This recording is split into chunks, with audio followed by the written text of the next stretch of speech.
Today we'll discuss about discrete time signals. In our previous video, we have discussed about continuous time signals. There we have said that a signal is said to be continuous if it is defined for every value of time. Every time the signal is defined. So we have said that we'll get this kind of continuous time signal in reality, and we have shown few real signal, those are obtained in reality, like ECG signals we can record from a patient for suppose half an hour durations, and all the sensors are placed on the chest. Those sensors will record the signal continuously, means every time the signal is present for that duration. We will get this kind of periodic signal for a healthy patient. Okay.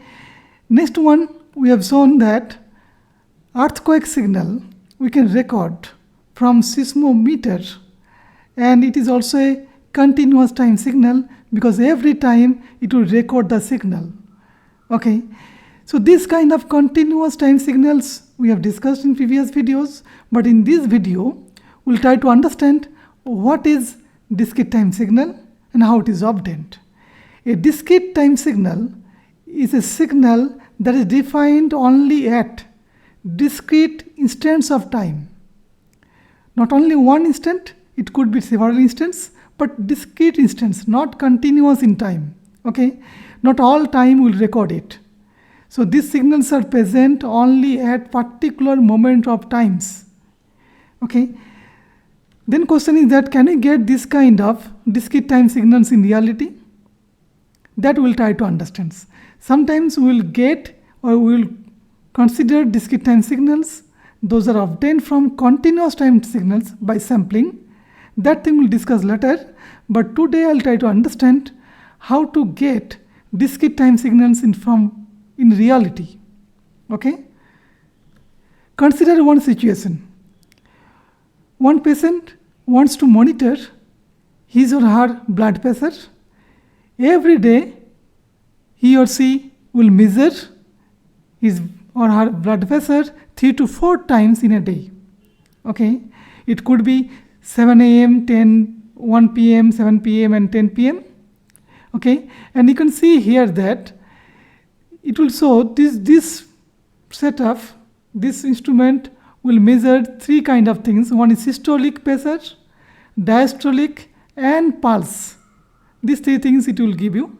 Okay, so like that it's 128 millimeter Hg. This is 78 diastolic and pulse is 72. That is recorded here. Okay, now this is for one day we have shown it. In every day, suppose we want to find out we want to take 4 measures. That's all. This could be sufficient for us to understand whether our blood pressure is fluctuating or not. Okay. Now similarly, if he or she wants to understand his or her blood pressure over 3 days, then he would repeat the same thing for consecutive 3 days. So it could be like that. We can get this kind of chart. So day 1, this 4 times, day 2 again this 4 times, day 3 again 4 times. We'll just get all the values for systolic and diastolic. I have not shown those pulses. Right? Now, if I want to understand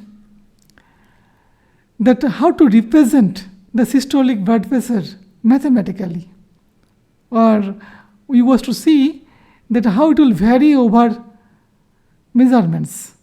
Okay? So the systolic blood pressure we want to concentrate on. So what we'll do? So in this chart, we'll consider only this column. This is for systolic pressure.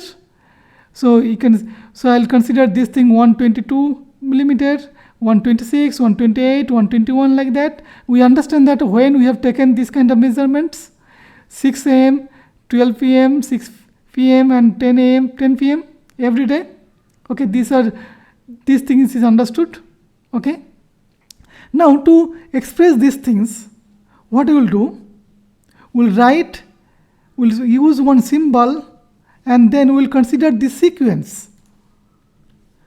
So I'll consider x of n is the variable we'll use to represent this historic blood pressure, and these are the contents, values, 122, 126, 128, all those things. Remember that these are the first measurement, this is the first measurement, second measurement, third measurement, like that.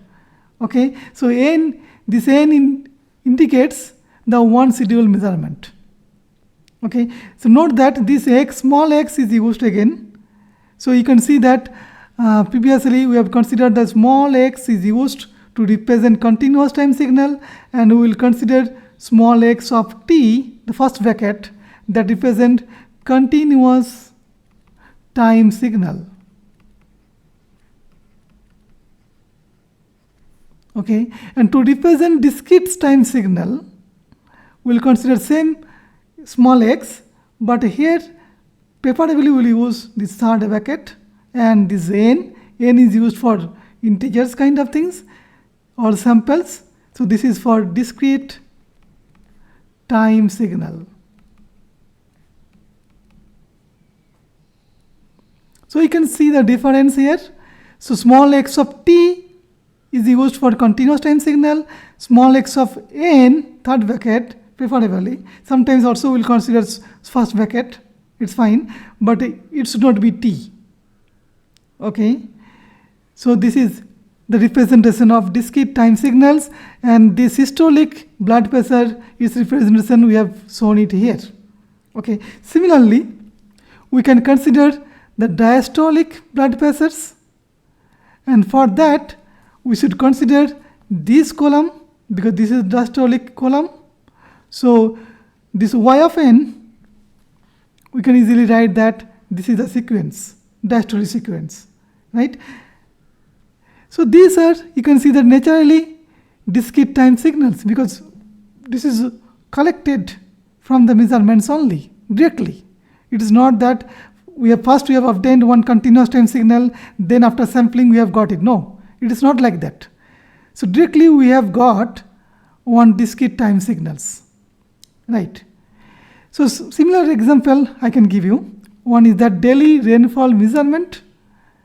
Suppose a meteorological station measures total rainfall of a day once only at 8 a.m. every day.